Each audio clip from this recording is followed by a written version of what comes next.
This is the Ultimate Dallas Sports Show, sponsored by your North Texas Chevy dealers. Together, let's drive. Philip Barbary Jr. finished the U.S. Open this weekend at 24 over par. Made the cut, finished at 24 over. If you or I played Oakmont this weekend, we'd shoot a million. Yeah, happy Father's Day, everybody. We're looking at people struggle on a golf course, just like everyone does, right? I mean, listen, 25 over par, it's what I'd be after one hole, if we're being honest. So there was a guy who didn't make the cut who finished 35 over in 2 rounds. Oakmont is a monster. Put it under USGA conditions, and good night. It's definitely why nobody's under par. Yeah, no, it's a lot to break down. But I suppose on a positive note, the Rangers have been pretty good lately, and we got a lot to talk about where they are concerned with what's on the show. Here's What's on the Show, sponsored by NFM. What other better way to celebrate Father's Day than talking baseball? Texas Rangers have won 3 series in a row after a sweep of the White Sox, and the offense has shown some signs of life.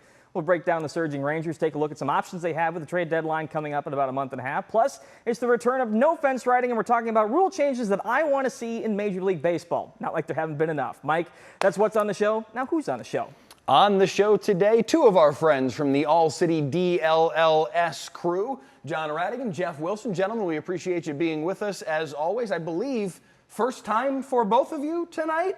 Talking a little Rangers with 2 guys who know the team extremely, extremely well, and a good time to talk a little Rangers because, fellas, this team has started to really turn things on. 7 wins in their last 8 games, 3 straight series wins. They're now all of a sudden just a half game out of the final wild card spot. I know it's early June, mid-June, so playoff positioning is rather meaningless, but just in the context of the rest of the league, they're finally getting into that conversation.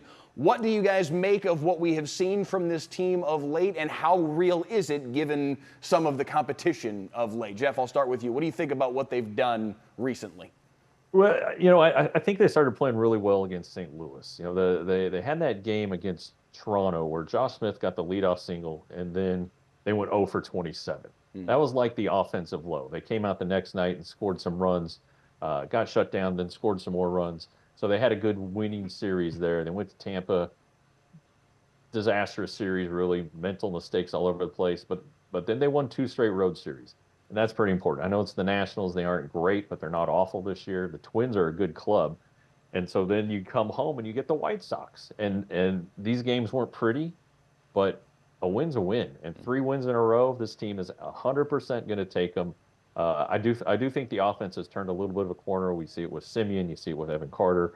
They've made a big difference. And then some of the other guys are contributing. Josh Smith got hot again, which is always good, especially for your leadoff guy. So it's looking good. And they have some pitching injuries, but it's about time the offense starts carrying the load a little bit here. Yeah, it wasn't that long ago when they played a series against the White Sox and lost 2 of 3, and the sky was falling. So, John, I'm curious from your perspective, now that it's a sweep and you can it's not even just a series win, it's 3 straight, 4 straight, counting the last win against the Twins, which was a 16-run game. What stood out to you? Well, it's interesting that Jeff said he thought they started playing better in that St. Louis series when they started the very next road trip by being swept by Tampa Bay. However, to Jeff's point, those games, 2 of the 3 for sure, were very winnable, and were lost by brain farts, right? The first night it was Kamar Rocker. The second night there were multiple brain farts, including one by Marcus Simeon, right? So the fact that you lose those games that way isn't as heinous, I suppose. They're hard to take, but they're not. That's not something this team is known for, right? So they were even playing relatively well in that series in Tampa Bay. So they've had a good month or so of playing pretty good baseball without the results you would necessarily like. But to your point, Andrew, 3 series wins in a row is 3 series wins in a row. Kansas City comes calling next. They've lost 6 in a row, including just being swept by the Athletics of all people. Yeah, no, their schedule upcoming, those 3 that you're talking about at home, then going on the road to face the Pirates and the Orioles. I mean, you've got a chance here to stockpile some wins for what feels like really the first chance maybe of this season. Jeff, you started down the path of the offense finally starting to get things going a little bit. Obviously, the 2 16-run games in a 3-day span is a really good sign. But this is an offense, this is a lineup that when you look at the names on the lineup card, feels like all season should have been producing at a level higher than they were. Now that we have finally seen not just them turn the corner, but seem to stockpile at least a good few days in a row, because we've seen them flash and then go dark immediately multiple times this season. This is the first time where we saw a flash, and then, hey, another flash 2 days later, and then a weekend full of wins where it wasn't necessarily on the back of the offense, but still a weekend full of wins. Is it different this time? Does this feel different to you? Like now maybe we have seen the worst of this Rangers lineup and they're going to start to maybe play to their paper a little more? Yeah, it does. Just because Simeon, it really makes a huge difference when that guy who you're paying $25 million a year to be a great player starts being a great player again. And I just think that a lot of people, you can tell he broke his home run snap drought. I think it was against the Cardinals, and the team just was excited for him. And you could kind of see that they had known that this guy who does so much for him and is so dedicated to his craft finally broke through. And so they were happy. I think that when they say hitting is contagious, I think that kind of was the first sneeze, the first spreading of the germs. then you get Evan Carter back. And Evan Carter is just different than any of these hitters because of his quality of at-bats. You watch, he swings aggressively when the pitch is in the strike zone. He can lay off pitches. He follows the pitch. He tracks the pitch so long that he'll wait for it to break out of the zone. And I think that helps too. And then you look at Corey Seager, who was injured, came back for 4 games and was injured. So he basically missed a month. So it's taken him a little time for his bat to get back. But he's taken a walk now, I think, in 9 straight games. I mean, that's the longest in his career. And it's something that you just don't expect from him because he's so ultra aggressive. So maybe he's not contributing with doubles and home runs, but he's on base and scoring runs. So you get those 3 guys going, and now you're talking about your 3, 4, 5 hitters kind of clumped and going. Josh Smith gets going, and then Adolis Garcia's had a nice little run here since he got his little mental break there at the end of last month and the beginning of this month. He's been a really productive hitter. He'll still chase, but he won the game Saturday with the big hit. He's hitting the ball the other way, which I think is a good sign. So I think that you're seeing those pieces come together. And look, all those names except for Smith were on the 2023 team. And that's the thing. This personnel is not that dissimilar from the team that won the World Series. So there's opportunities for these guys to maybe not be as good as the 23 team, but to be a whole lot better than they have been. And to pair that lineup, this team, those players, this offense, if they can actually start to hit anything even resembling that 23 team with the pitching staff that they have this year, that all of a sudden starts to look awfully dangerous. And we can talk about that obviously coming up, but there's a lot still to get into with this team for sure. Absolutely. More specifically, moves they could make. We'll talk about the impending trade deadline coming up and how they can get better. Stay with us in the Ultimate Dallas Sports Show. Today's headlines, sponsored by your North Texas Chevy dealers. J.J. Spaun survives Oakmont. After a rough start to his round, Spaun surged down the backstretch with birdies on his final 2 holes to finish at 1 under par, the only golfer in the tournament to finish under par at the U.S. Open this year. Oakmont lived up to its reputation, and Spaun wins his first major title. Meanwhile, Scotty Scheffler shot even par in his final round, finishing tied for 7th at 4 over.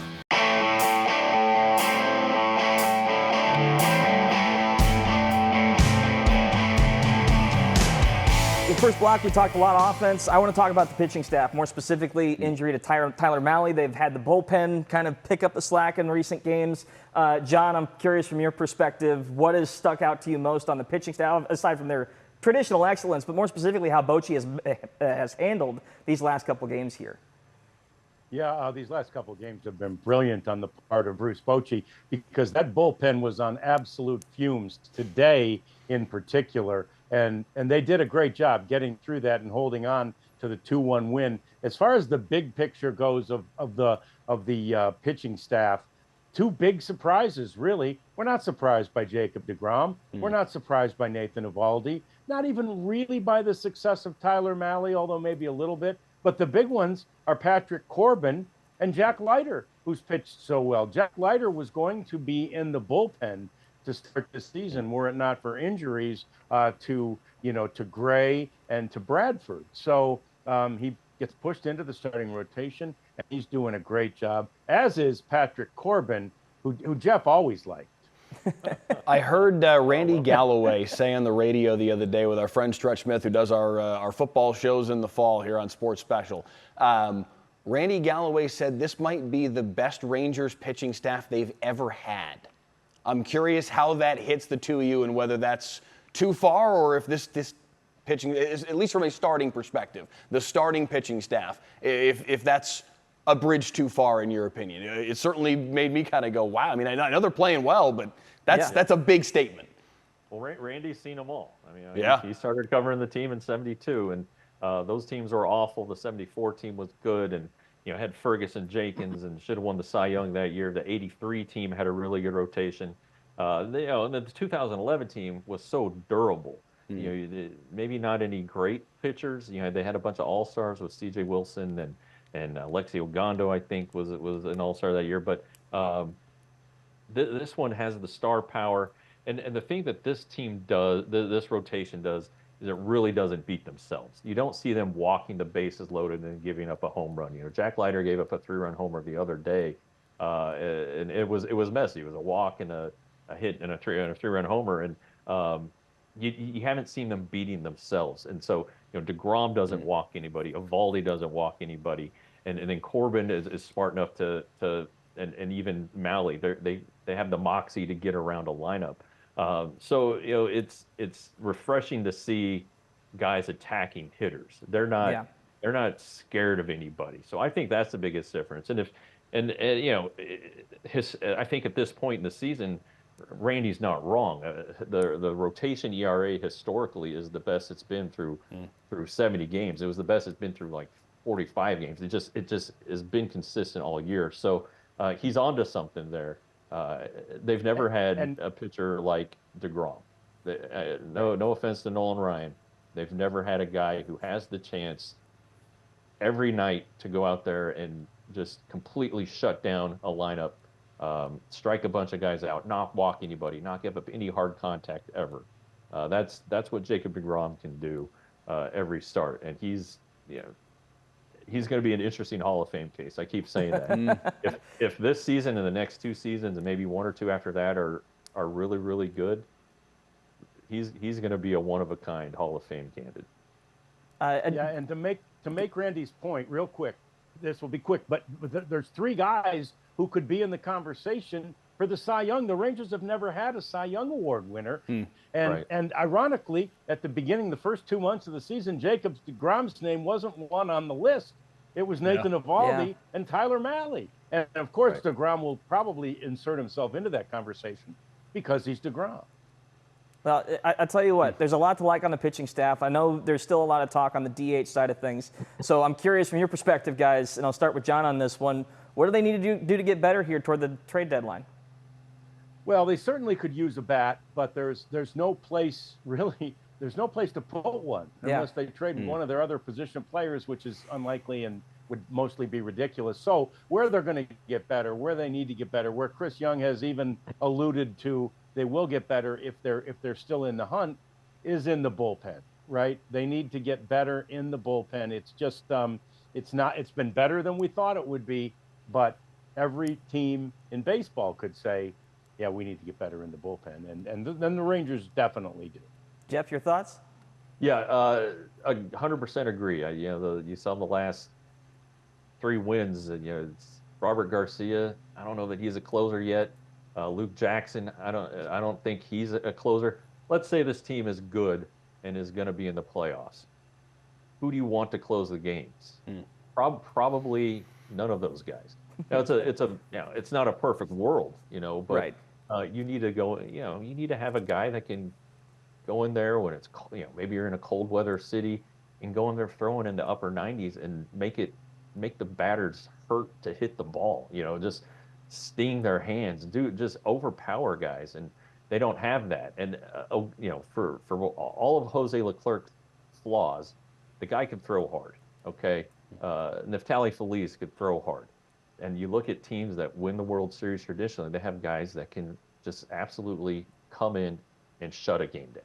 Yeah, I listened to you guys. I don't think they have that right now. I listened to you guys talking about Sebastian Walcott the other day on your All City Dallas show, and to your point, John, about the fact that there's kind of nowhere to put any. Like, if you go trade for a bat, where do you put them on the field? Where do you put them in the lineup? There's not a no-doubt hole for somebody that you trade for or for somebody like Walcott, and Walcott's, as you guys got into on that show, he's still too young and too raw to realistically entertain that thought, but it applies to this trade conversation as well. Where are you actually going to put somebody?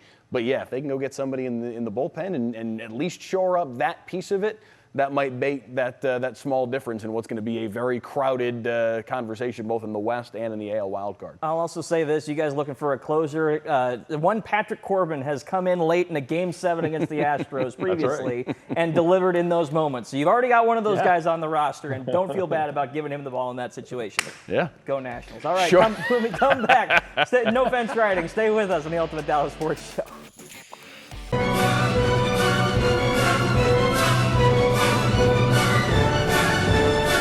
Oh, I love my music. All right, welcome back to the Ultimate Dallas Sports Show. Time now for everyone except Michelle's favorite game, no fence riding. Concept is simple. I've got a series of statements for our esteemed panel. It's up to them to decide which side of the fence they're on. No waffling, or they get called out. Let's bring up the first one right now. Bring on the automated ball strike system. In other words, robo umps. I get the arguments about taking away the human element of the game.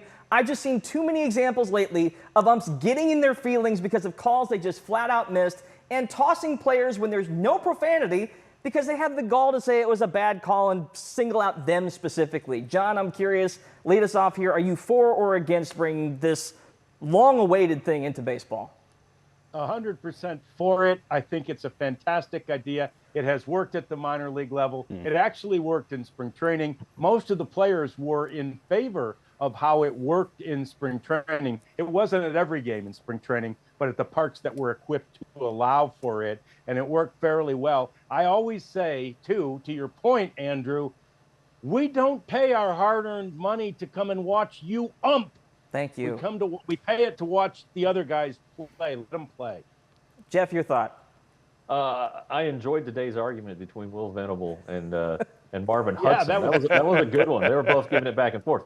I don't want strictly an ABS. I'd like the challenge system. That's what I want. I want the option to challenge. I think most of these guys are good, and I also think that if that is in place, umpires will be better. They will tighten it up and clean it up and try to be better instead of getting themselves embarrassed every time they're behind the plate. Yeah, the challenges that we've seen in the minor league, it's fast. Yeah. It's very fast. So, like, this is not NFL challenges where it's a minute and a half, 2.5 minute long. It's a 15-second process. So, yeah, let's go with that already. I am 100% for all of this. All right, statement number 2 here. Major League Baseball should bring in the double first bases. Old school guys are probably going to jump me for this. I think it clears up a lot of confusion on the run from home to first, and it separates the running lanes to allow for easier throws and less collisions at that point. Jeff, lead us off on this one. Do you like what you've seen from the college level and even softball, from that matter? No. Really? Just one base. I don't need to be confused. Okay. All right. I think that here's the thing. Umpires, get your butt out from behind the plate and watch the play down the line. And if you see interference, call interference. I think that rule needs to be cleaned up. And there is a runner's lane. The base runner has an ample opportunity to touch the back of the base. I don't think that this double base business is needed. All right, John, your thought? I don't like it either, and I've seen it in softball, and I've seen it, in the lower levels, college baseball, and so forth. And here's the thing: they made the bases larger a couple of years ago. That was one of the rule changes. They made them larger to avoid collisions, right? And I think we have for the most part. It's not like they're gone, but the larger bases were designed to help do that. Even if we have to make them a little bit larger still, I don't think we need that extra base. We just need to. And again, you know what? If they collide, they collide. That happens. It's a sport. You would think. I do feel like this is a little bit of a solution without that big of a problem. Like, I think we've made collisions at first base more of a problem than the data would suggest it actually is. I do feel like there's kind of not a whole lot of negative to adding the second base there, so I'm not morally opposed to the idea, but I don't find it terribly necessary. I'll just say this, just to bring it all back to the 2019 World Series again, because that's where my mind is today, because y'all just threw Corbin down my face. In Game 6, you almost lost the game because of a call on interference that the guy literally starts in the box and runs straight to the bag. That cannot happen, and at least with a bag off to the side, he has a specific lane that he can go to. That's the reason why I feel like at least take that nonsense out and get rid of it. How often does it happen? Enough for it's happened 3 times to the Nationals over the last 5 years. I've gotten sick of seeing it. I'm only saying five times in that's a lot. 5 times in 900 games. All right, that's a lot. These are minor grievances that I am elevating to larger issues. Thank you guys so much for John Rhadigan and Jeff Wilson, fellas, we appreciate it as always. Pleasure, guys. Stay with us. Mike's final take coming up.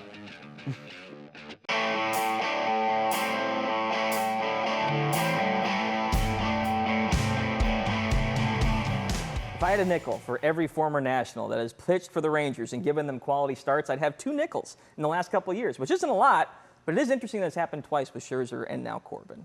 I'm just happy to see Scherzer and Corbin. Okay, yeah. They both pitched in Game 7 of that series. The Rangers are on the up, man. That's all I can say. It's great to see. Yeah. Mike's final take.